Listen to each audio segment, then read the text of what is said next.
आज 14 अप्रैल 2023 दिन शुक्रवार है। Welcome back to Clean News MP. चलिए देखते हैं मध्य प्रदेश की 25 फटाफट बड़ी खबरों को। इससे पहले आप न्यूज को कहां से देख रहे हैं हमें कमेंट में जरूर बताएं।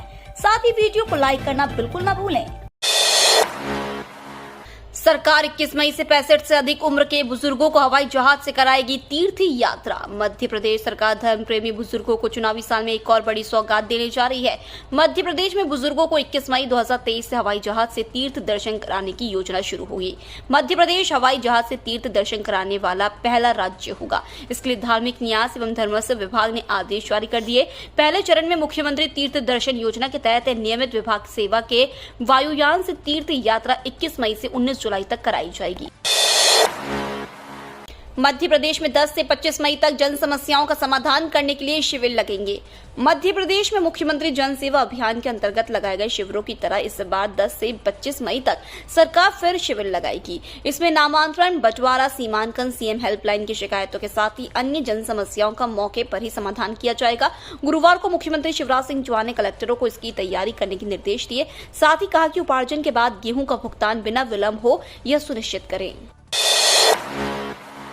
दतिया से भोपाल और खजुराहो के लिए विमान सेवा की शुरुआत होगी। गृह मंत्री नरोत्तम मिश्रा के विधानसभा क्षेत्र दतिया से हवाई सेवा शुरू होगी।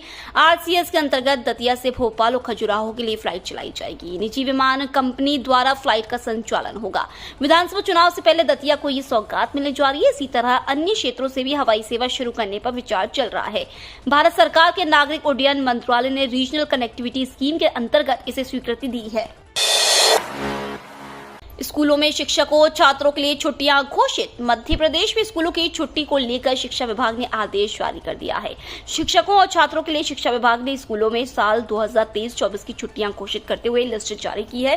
1 मई से 15 जून तक मध्य प्रदेश के स्कूलों में छुट्टी घोषित की गई है। 1 मई से 15 जून तक छात्रों के लिए छुट्टी, 1 मई से 9 जून तक शिक्षकों के लिए छुट्टी, 10 से 15 नवंबर तक दीपावली की छुट्टी रहेगी। 31 दिसंबर से 4 जनवरी तक शीतकालीन अवकाश रहेगा। भोपाल से जबलपुर होकर रीवा तक चल सकती है मध्य प्रदेश की दूसरी वंदे भारत। मध्य प्रदेश की पहली वंदे भारत ट्रेन RKMT से हजरत निजामुद्दीन के बीच शुरू होने के बाद अब भोपाल से वाया जबलपुर रीवा के लिए भी इसे चलाने की तैयारी है। हालांकि रेलवे सूत्रों के मुताबिक संभावना यह भी है कि इस ट्रेन को जबलपुर से इंदौर के बीच चलाया जा सकता है। यदि भोपाल से जबलपुर होकर रीवा का रूट तय होता है, इसे तय करने में करीब 8 घंटे का वक्त लगेगा। 5 स्टॉपेज के साथ इसका शेड्यूल तय किया जा सकता है। चेन्नई में लगातार बनाए जा रहे वंदे भारत एक्सप्रेस के रैक के अलॉटमेंट भी किए जा रहे हैं। मध्य प्रदेश के धार जिले के बाग में बनेगा भारत का दूसरा जियोलॉजिकल पार्क। धार जिले के बाग क्षेत्र में लाखों वर्ष पहले डायनासोर की हलचल रहा करती थी। आज भी इसके प्रमाण यहाँ जगह जगह बिखरे पड़े हैं। इसलिए यहाँ पर देश के दूसरे जियोलॉजिकल पार्क को विकसित करने का कार्य किया जाएगा। इसके लिए प्रथम चरण का प्लान बना लिया गया है। Madhya Pradesh eco tourism board की पहल पर प्लान बनाने के साथ साथ इसके विकास की कल्पना के आधार पर DPR यानी विस्तृत कार्य योजना बनाई जा रही है। उम्मीदवारों के लिए बड़ी खबर। विशेष परीक्षा 2019 पर SC में 28 अप्रैल को होगी सुनवाई। MPPSC के उम्मीदवारों के लिए बड़ी खबर है। दरअसल स्पेशल परीक्षा 2019 का मसला सुप्रीम कोर्ट पहुंच गया है। हाई कोर्ट के फैसले को सुप्रीम कोर्ट में चुनौती दी गई है, जिसके लिए सुनवाई 28 अप्रैल को होगी। इसी बीच उम्मीदवारों द्वारा MPPSC 2019 स्पेशल परीक्षा को स्थगित करने की मांग की गई है। सुप्रीम कोर्ट में याचिका OBC एडवोकेट वेलफेयर एसोसिएशन द्वारा दायर की गई है, जिसमें आवेदकों का कहना है कि हाईकोर्ट द्वारा पारित आदेश संविधान के अनुच्छेद 14 के विरुद्ध है। इतना कहना है कि एक चयन भर्ती के लिए दो अलग परीक्षा नहीं ली जा सकती। सर्वर नहीं कर रहा ठीक से काम, नेशनल परमिट नहीं मिलने से भरना पड़ रहा जुर्माना। ट्रक व बस ऑपरेटरों को अब भी नेशनल परमिट आसानी से नहीं मिल रहे हैं। इस कारण उन्हें दूसरे राज्यों में जुर्माना भुगतने पड़ रहे हैं। सबसे ज्यादा दिक्कत राष्ट्रीय सूचना केंद्र के पोर्टल पर आ रही है। परमिट की लिंक चंद मिनट के लिए खुलती है और वह बंद हो जाती है। इससे ऑपरेटर परमिट की कार्रवाई नहीं कर पा रहे हैं। मैनुअल परमिट मान्य नहीं किया जा रहा है, इसलिए ऑनलाइन परमिट ही जरूरी है। 31 मार्च 2023 से वाहन से जुड़ी सभी सेवाएं NIC के पोर्टल वाहन 4 से मिलने लगी है। वाहन के रजिस्ट्रेशन, परमिट सहित अन्य सेवाएं वाहन 4 से शुरू हो गई है। इस पोर्टल पर पूरा डेटा पोर्ट नहीं हो सका है। अधूरा डेटा होने की वजह से सेवाएं नहीं मिल पा रही हैं। पिछड़ा वर्ग राज्य छात्रवृत्ति के लिए इस वर्ष 2050 करोड़ का बजट प्रावधान। प्रदेश सरकार द्वारा पिछड़ा वर्ग के विद्यार्थियों को प्रतिवर्ष छात्रवृत्ति प्रदान की जाती है। इसमें कक्षा 6वीं से 10वीं तक के विद्यार्थियों को प्रतिमाह छात्रवृत्ति प्रदान की जाती है। वित्तीय वर्ष 2023-24 के लिए राज्य छात्रवृत्ति योजना में 250 करोड़ रुपए के बजट का प्रावधान किया गया है। यह राशि विद्यार्थियों को छात्रवृत्ति प्रदान करने में खर्च की जाएगी ताकि विद्यार्थी अपनी पढ़ाई सुचारू रूप से जारी रख सके।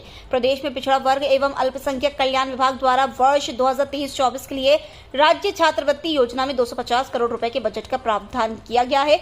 योजना में कक्षा 6वीं से 10वीं तक पढ़ने वाले छात्रों को राज्य छात्रवृत्ति प्रदान की जा रही है। मध्य प्रदेश में 25 लाख से अधिक किसानों को मिलेगा 2,900 करोड़ रुपए का फसल बीमा।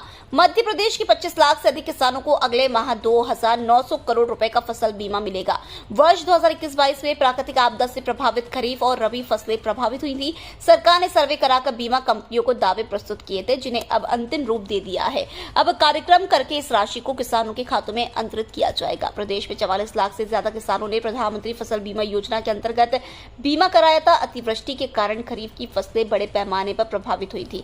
सरकार ने सर्वे कराकर बीमा कंपनियों को दावे प्रस्तुत किए थे। इनका परीक्षण पूरा होने के बाद बीमा दावों को अंतिम रूप दे दिया गया है।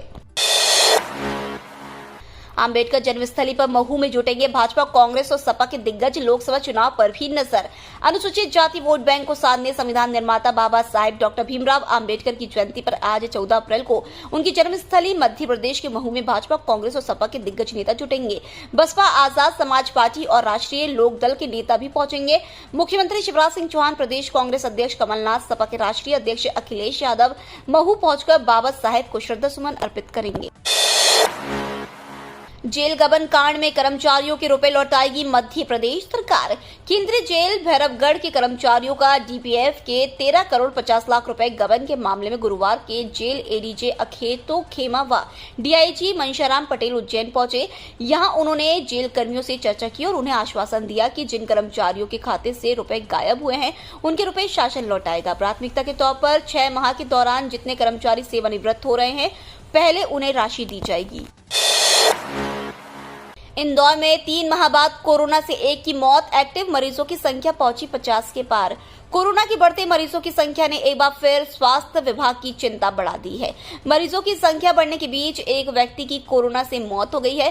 3 माह बाद कोरोना के मरीज की मौत का मामला सामने आया है। इससे पहले जनवरी माह के पहले सप्ताह में एक संक्रमित मरीज की मौत हुई थी। शहर में रोजाना नए केस सामने आ रहे हैं। एक्टिव मरीजों की संख्या भी 50 के पार पहुंच चुकी है, लेकिन इसके बाद भी कहीं भी कोरोना प्रोटोकॉल का पालन होते हुए नजर नहीं आ रहा है।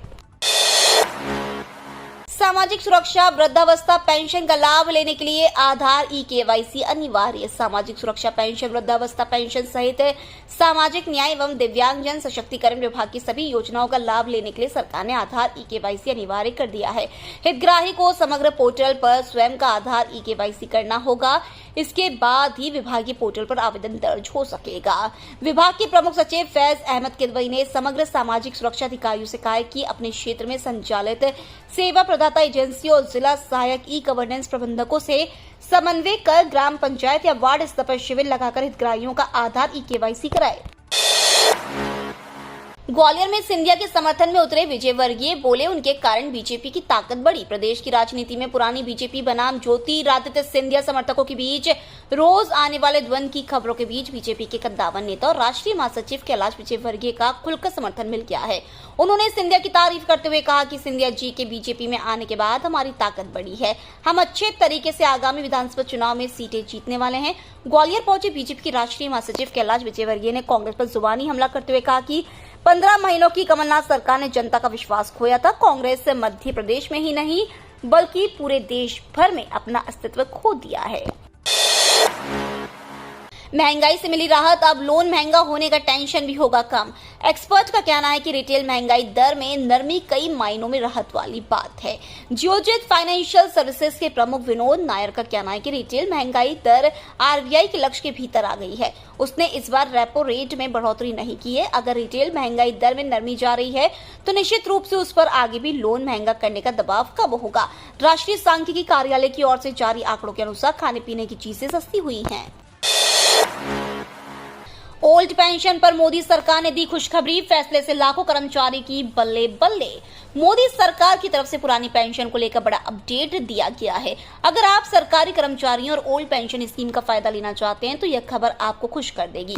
लंबे इंतजार के बाद सरकार ने केंद्रीय कर्मचारियों को ओल्ड पेंशन योजना देने का फैसला लिया है। जी हां, अब आप पुरानी पेंशन का विकल्प चुन सकते हैं। लंबे समय से देश भर में ओपीएस की मांग चल रही थी, जिस पर पिछले दिनों मोदी सरकार ने बड़ा ऐलान किया है। अडानी के इस सुस्त शेयर पर एक्सपर्ट बुलिश, कहा खरीदो 800 रुपए के पार जाएगा भाव। हिंडनबर्ग की विवादित रिपोर्ट के करीब 2.5 महीने बाद गौतम अडानी समूह के अधिकतर शेयर रिकवरी मोड में दिख रहे हैं। हालांकि कुछ शेयरों में अब भी सुस्ती बरकरार है। ऐसा ही एक share Adani ports and special economic zone का है।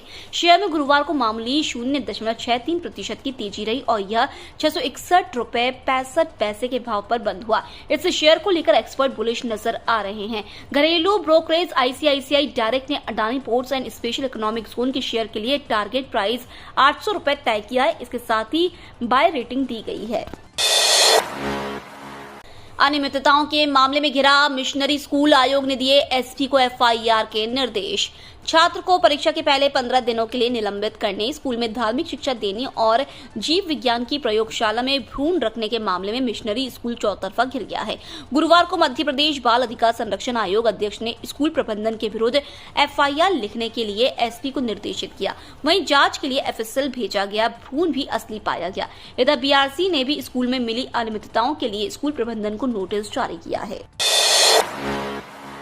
एमपी में गर्मी से राहत के आसार नहीं, 50% से अधिक जिलों में सामान्य से कम बारिश की आशंका। मध्य प्रदेश में साल 2023 में पड़ने वाली गर्मी के 4 महीने किसान और आम जनमानस के लिए संकट भरे साबित हो सकते हैं। केंद्रीय मौसम विभाग के अनुसार मध्य प्रदेश के 25 जिलों में सामान्य से कम बारिश होगी। इन 25 जिलों में इंदौर, उज्जैन और रतलाम जैसे बड़े शहर शामिल हैं, जबकि शेष 26 जिलों में भी सामान्य बारिश ही हो सकेगी। मौसम विभाग के अनुसार मध्य प्रदेश के 50% जिलों में इस बार सामान्य से कम बारिश होने का अनुमान है, जबकि शेष जिलों में भी सामान्य बारिश ही दर्ज की जाएगी। मौसम विभाग ने प्रदेश में कहीं भी सामान्य से ज्यादा बारिश होने का अनुमान नहीं जताया है। जीएसटी की बड़ी घोषणा, व्यापारियों के लिए अनिवार्य ई चालान समय सीमा हुई निर्धारित। जीएसटी नेटवर्क ने एक बड़ी बदलाव की घोषणा की है, जिसके अनुसार 1 मई से शुरू होने वाले 7 दिनों के भीतर 100 करोड़ रुपए और उससे अधिक के कारोबार वाले कारोबारियों को अपने इलेक्ट्रॉनिक चालान का आईआरपी पर अपलोड करना होगा। इसका मतलब है कि वे इनवॉइस पंजीकरण पोर्टल पर नहीं बल्कि अपने चालान को आईआरपी पर अपलोड करेंगे। यह एक नई प्रक्रिया है जो व्यापारियों को अपने बड़े कारोबार के लिए चालान अपलोड करने की अनुमति देगी। यह बदलाव जीएसटीएन द्वारा किया गया है और व्यापारियों को इसका पालन करना होगा जब से यह नियम लागू होगा। चुनाव से पहले अनुसूचित जाति के वोटर्स को साधने में जुटी कांग्रेस। मध्य प्रदेश में कांग्रेस द्वारा अनुसूचित जाति के लोगों को साधने की कोशिश जारी है।